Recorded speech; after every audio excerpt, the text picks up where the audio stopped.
Halo Sobat Film, gimana kabarnya? Semoga dalam keadaan sehat. Kali ini kita akan membahas alur cerita film yang diangkat dari kisah nyata. Film ini dirilis pada tahun 2020, bercerita tentang pembobolan penjara terbesar dalam sejarah dunia. Oke, tanpa banyak basa-basi di awal, kita masuk ke alur cerita filmnya.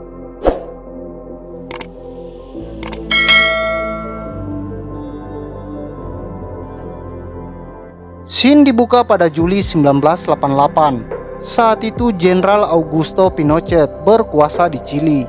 120 orang anggota Front Patriotik yang memperjuangkan demokrasi ditangkap. Mereka dibawa ke penjara umum Santiago yang berkapasitas 2.000 orang. Namun selama berbulan-bulan 120 orang ini berdemo. Mereka meminta dipisahkan karena merasa sebagai tahanan politik, bukan tahanan kriminal biasa. Akhirnya 120 napi itu dipindahkan ke blok penjara khusus 2 lantai. Ternyata 5 orang diantaranya telah merancang ini semua untuk melarikan diri. Mereka adalah Leon Vargas, Rafael Jimenez, German Sanchez, Patricio Valagues, dan Lalo Sotomayor.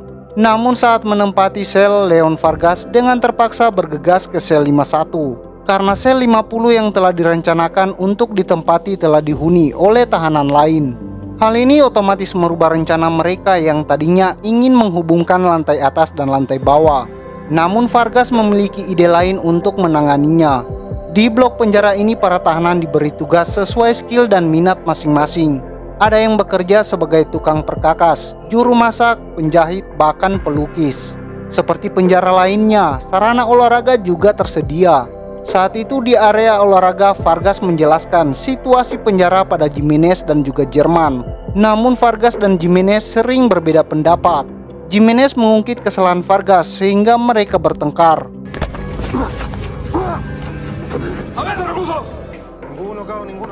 Jerman sebagai penengah mencoba menyatukan mereka kembali. Vargas lanjut menjelaskan penjelasannya. Di luar penjara ada pohon palem dekat sungai. Jarak dari penjara ke tepi sungai sekitar 70 meter. Jika ukuran terowongan 70 kali 70 cm, berarti tanah yang harus dikeluarkan sekitar 70 ton. Bagaimana mengeluarkan tanah 70 ton tanpa terdeteksi? Tidak lama Jimenez meminta maaf atas perkataannya pada Vargas. Namun Vargas pergi tanpa sepatah kata pun. Di dalam penjara, Bigote mengajak Jimenez untuk kabur. Jimenez belum begitu mengenal Bigote. Ia tak menanggapinya lalu pergi. Di hari kelima, Jimenez memilih lokasi untuk menggali terowongan. Mereka berencana membobol tembok dekat pintu masuk, lalu membuat tembok tiruan untuk menutupinya. Hari berikutnya mereka memulai uji coba. Jimenez memotong tembok, lalu Jerman membuat adonan cat untuk menutupi celah tersebut. Dan hasilnya sesuai harapan mereka. Tidak lama Lulo mendatangi Vargas dan memberinya obeng panjang dari dalam gitar. Beberapa hari berikutnya polisi membawa beberapa tahanan politik. Salah satunya adalah Oscar Lira. Dia adalah salah satu orang yang gigih memperjuangkan demokrasi di Chili. Kedatangan Oscar diikuti kedatangan pengacara Fabiola Pizarro. Kehadiran Fabiola adalah untuk membantu bantuan hukum dan memastikan tahanan politik diperlakukan dengan layak. Tak lama kemudian muncullah Andrade, jaksa penuntut para tahanan utusan pemerintah. Lantas Fabiola menyodorkan berkas bantuan hukum untuk ditandatangani oleh Oscar. Di hari ke-11 Vargas melanjutkan aksinya, sedangkan Jerman memotong tembok dan Vargas membuat lubang tembok menuju plafon. Saat Vargas mulai memotong dengan gaji besi, tiba-tiba tembok itu runtuh. Vargas segera meminta telur ke Jimenez, lalu meminta koran dan air pada Patricio. Jimenez segera turun dan menyuruh Lalo untuk mencari poster. Setelah itu Jimenez meminta 1 rak telur ke dapur penjara, dan Lalo bergegas meminta poster pada temannya. Di sisi lain Vargas mengecek plafon, dan ternyata plafon di atas penjara sangat panjang, dan itu memungkinkan mereka untuk menaruh tanah di sana. Jimenez, Jerman, dan Lalo segera mensuplai barang yang diminta oleh Vargas. Patricio membuat adonan kertas dari koran dan air. Lalu Vargas mencampurkan dengan telur sebagai perekat adonan. Belum selesai meracik, para sipir berdatangan. lalu segera memainkan lagu sebagai kode adanya pemeriksaan. Vargas segera naik ke plafon dan segera membentuk adonan untuk menutupi lubang plafon. Setelah selesai, Vargas menutupnya lalu melapisinya dengan poster. Para sipir telah sampai tepat di depan sel. Mereka lantas membersihkan diri dan satu persatu sipir segera masuk dan memeriksa. Para tahanan menunggu di luar dengan penuh kekhawatiran. Dan untung saja rencana kabur mereka tidak terbongkar. Pada hari ke-34, Paulina, mantan istri Jimenez, berkunjung ke penjara. Selain Paulina, ayah Patricio juga berkunjung. Ini adalah untuk pertama kalinya Patricio dan Jimenez dikunjungi. Namun kedatangan Paulina menemui Jimenez adalah untuk berpamitan. Ia berencana membawa anak-anak mereka ke Chusiro untuk menetap di sana. Jimenez tidak mengizinkan anak-anak untuk dibawa pindah, dan di sana akhirnya mereka bertengkar. Beberapa hari berikutnya, tembok tiruan selesai dibuat. Vargas membobol tembok dekat pintu. Namun lagi-lagi sipir datang di saat mereka baru memulai. Setelah sipir pergi, mereka melanjutkan pembobolan tembok dan memasang tembok tiruan. Puing dari reruntuhan tembok dibawa Vargas di ruang lantai 2 untuk dibuang di atas plafon. Mereka meratakan tanah dan puing agar beban di atas plafon terbagi seimbang. Setelah selesai menggali dan menaruh tanah, mereka menutupi lubang tembok dan plafon, lalu menyamarkannya dengan adonan cat. Pekerjaan itu mereka lakukan berulang-ulang dan bergantian hingga tanah mulai menumpuk di plafon.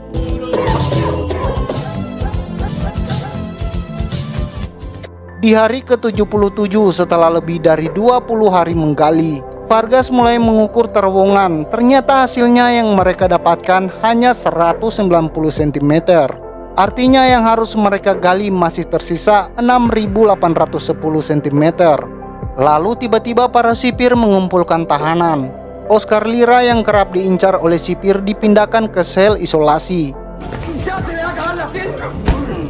Di hari berikutnya, Jerman hendak memindahkan tanah galian. Tiba-tiba ia dihentikan oleh sipir yang memeriksa tasnya.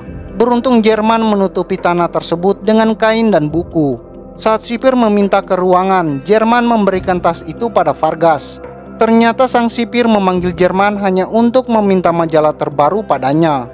Masuk ke hari 83. Pada masa berkunjung, seorang pendeta menemui Vargas. Kemudian ia membawakannya majalah teknik, mengingat Vargas merupakan seorang arsitek. Sementara Oscar dikunjungi oleh kakaknya. Kakaknya merupakan satu-satunya keluarga yang ia miliki. Namun pertemuan berakhir dengan perdebatan. Oscar dan ayahnya merupakan pejuang demokrasi, sementara kakaknya merupakan orang yang main aman dan tidak mau pusing. Pada hari ke-86 setelah menyadari menggali terowongan membutuhkan lebih banyak orang, Vargas, Jimenez, dan Jerman merekrut tahanan terpercaya untuk membantu mereka menggali terowongan. Vargas membagi 4 shift dengan waktu penggalian 2 jam.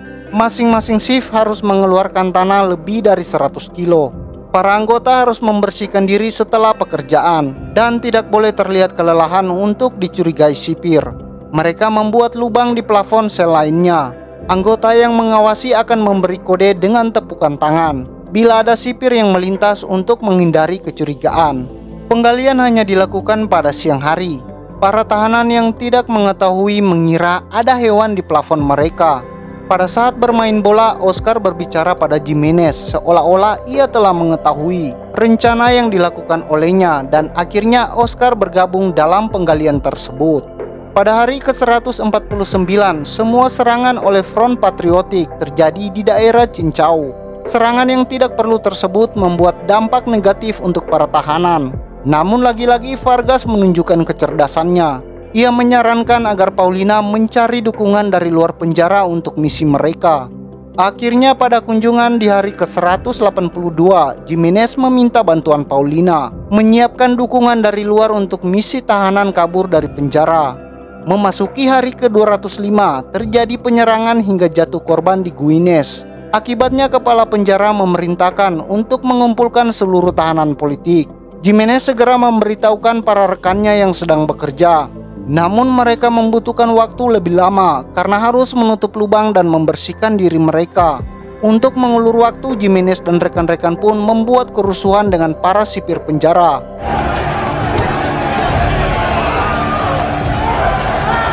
Akibatnya dari kerusuhan tersebut mereka dihukum. Saat Andrade datang, Vargas mulai menyanyikan lagu kebangsaan Chili yang langsung diikuti oleh tahanan lainnya.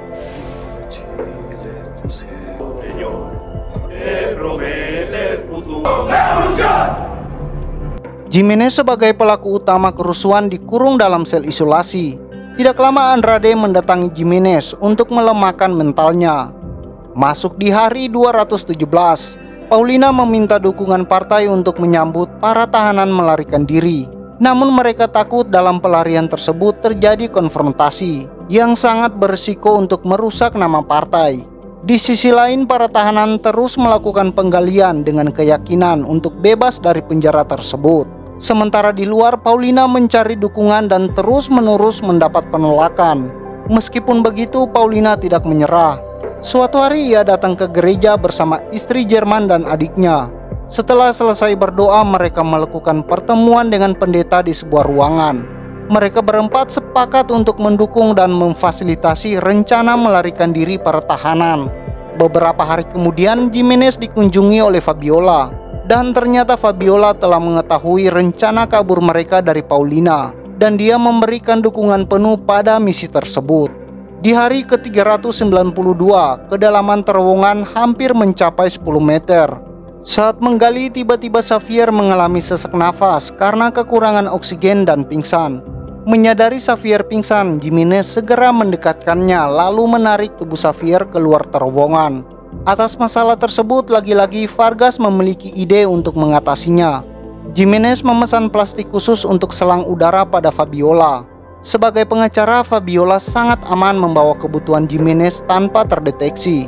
Setelah mendapatkan selang udara, Jimenez meminta bantuan Salgado untuk membuat mesin penyuplai udara dengan imbalan dapat bebas dari penjara. Tentunya Salgado menyanggupinya. Dengan bermodal motor listrik, ember dan selang plastik, kini mereka memiliki suplai udara dari dalam terowongan. Tetapi kemudian Andrade menyalurkan data 9 tahanan yang terancam hukuman mati. Di antaranya adalah Jimenez, Jerman, dan Patricio. Bahkan kabar ancaman tersebut menjadi headline di surat kabar. Di sisi lain, seorang diri Vargas sibuk memasang lampu di dinding terowongan yang telah semakin panjang. Dalam kesendiriannya itu, Vargas melihat foto anak dan istrinya yang telah tiada. Di ruang sipir, Bigote ditemui oleh Andrade. Ternyata Andrade memaksa Bigote untuk menjadi informannya. Andrade mengancam keluarga Bigote apabila ia menolak. Lalu kita memasuki hari ke-524. Jimenez dan Jerman menyiapkan selang dan cat warna merah untuk menandai lokasi lubang yang akan digali dari luar. Sore harinya, adik ipar Jerman melihat tanda tersebut. Keesokan harinya, pendeta menemui Vargas. Ia mengabarkan bahwa titik kalian masih kurang 40 kaki atau sekitar 12 meter lebih ke depan. Pendeta meminta Vargas untuk melakukan pengakuan dosa. Namun semenjak anak dan istrinya meninggal, Vargas seolah kehilangan semangat. Di hari ke-559, saat Jerman dan rekannya sedang bekerja, tiba-tiba terjadi gempa hingga membuat semua orang panik. Vargas dan Jimenez berlari ke dalam sel untuk menyelamatkan kawan-kawannya yang sedang bekerja di terowongan. Setelah mengecek terowongan, Vargas sangat yakin dinding terowongan akan runtuh bila terjadi gempa lagi. Untuk itu mereka mempercepat dan menambah jam kerja penggalian. Di sisi lain, Paulina tengah mempersiapkan identitas baru untuk para tahanan yang akan kabur. Saat bermain catur, Emilio meminta Vargas untuk membawa seluruh tahanan. Emilio sendiri tidak berminat untuk ikut bergabung. Namun ia meminta Vargas berlari untuknya saat bebas nanti. Vargas menyanggupi permintaan Emilio dan mengakhiri permainan. Pada kunjungan yang terakhir, para tahanan yang berniat kabur memeluk keluarga mereka masing-masing. Kecuali Vargas yang hanya bisa melihat foto keluarganya. Risiko dari pelarian ini sangat-sangatlah besar. Lalu pada sore itu 29 Januari 1886, di hari ke-567, para tahanan dan sipir sedang menyaksikan film bersama-sama. Para anggota yang bersiap kabur satu persatu meninggalkan tempat tersebut. Oscar Lira bertugas menceklis anggota terdaftar untuk masuk ke terowongan. Jimenez menjadi orang pertama yang masuk lebih dulu.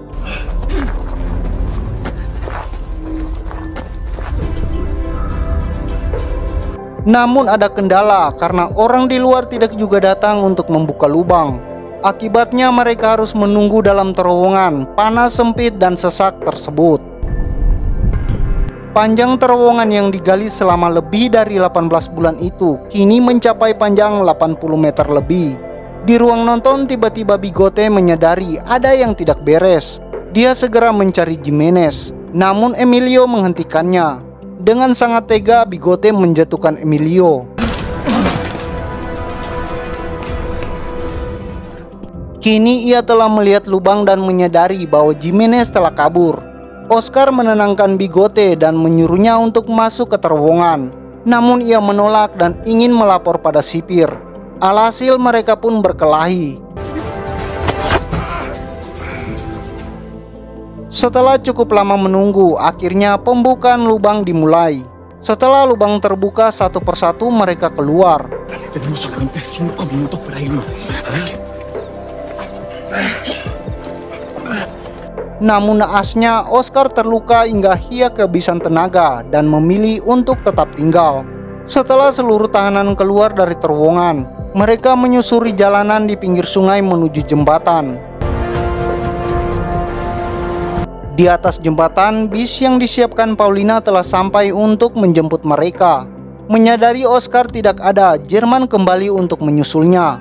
Sementara tahanan lain telah masuk dan bersiap di dalam mobil. Di ruangan menonton, film telah selesai. Para tahanan yang kembali membantu Emilio untuk bangkit. Emilio lantas menyuruh mereka untuk kabur melalui lubang di sel Jimenez. Akibatnya seluruh tahanan berbondong-bondong untuk kabur, hingga sipir menyadari aksi mereka tersebut. Setelah menunggu Jerman dan Oscar tak kunjung datang, mereka memutuskan untuk melanjutkan perjalanan. Namun tiba-tiba Jerman datang dengan menggelengkan kepala, yang berarti Oscar tidak ditemukan. Di dalam sel, para sipir menarik kembali tahanan yang mencoba kabur. Meski beberapa tahanan berhasil keluar dari terowongan tersebut. Di sisi lain, para tahanan yang kabur, Fabiola dan Pendeta, harap-harap cemas dari rumah mereka masing-masing. Kemudian Paulina membagikan identitas baru untuk para tahanan. Di dalam sel, kepala penjara menerima laporan bahwa dari 120 orang tahanan, ada 49 tahanan yang berhasil kabur dan entah apa alasannya Oscar yang sedang terluka bersembunyi di toilet. Andrade diberitahu via telepon tentang kejadian tersebut dan itu membuatnya sangat geram. Di sisi lain, para tahanan yang berhasil kabur dibagi per grup lalu diturunkan di tempat berbeda. Di setiap perhentian mereka disiapkan mobil untuk menjemput mereka. Paulina sendiri berpisah dengan Jimenez. Setelah turun, Vargas berlari untuk menepati permintaan Emilio. Sedangkan Jimenez sendiri merupakan orang terakhir di dalam bis tersebut. Pelarian besar-besar itu dikenal dengan Operasi Exito, yang merupakan pembobolan penjara terbesar dalam sejarah. Beberapa tahanan pindah dan menetap di luar negeri. Setelah Augusto Pinochet digantikan Presiden Patricio Aylwin, status buronan para tahanan dicabut dan film pun selesai. Dari film ini kita belajar untuk mencari sesuatu tujuan kita harus bersabar dan mengatasi setiap rintangan sampai tujuan itu tercapai. Semoga para tahanan bisa dikubur hidup-hidup. Sampai jumpa di alur cerita film berikutnya.